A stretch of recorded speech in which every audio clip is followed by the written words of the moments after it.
Stephen King gives his seal of approval to the new Dracula movie, The Last Voyage of the Demeter, calling it a throat-ripping good time. Stephen King gives a surprised good review to the new Dracula movie, The Last Voyage of the Demeter.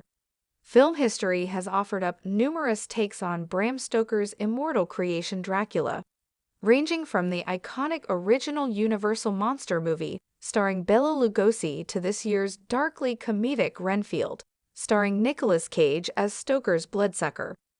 The latest Dracula adaptation, The Last Voyage of the Demeter, takes a slightly different approach than previous versions, zeroing in on an interesting but often overlooked chapter from Stoker's novel, in which Dracula terrorizes the crew of a ship bound from Transylvania to London.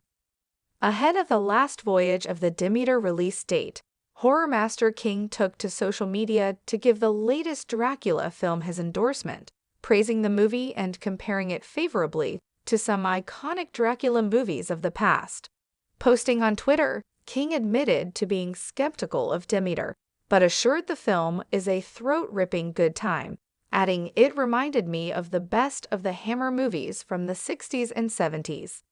Check out what King said in the space below. Last Voyage of the Demeter puts a survival horror spin on Dracula. Dracula films have traditionally focused on the chapters from Stoker's epistolary novel set in Transylvania and in London, but Last Voyage of the Demeter gives attention to a passage from the book that is often skipped over, the section titled Captain's Log, which takes place aboard the ship carrying Dracula from Transylvania to London. By setting its action in such a confined space, pitting a decidedly monstrous Dracula against the terrified crew of a ship at sea, Last Voyage of the Demeter puts a survival horror spin on the material that looks more akin to Alien than anything from the Hammer films or the Universal run of Dracula movies.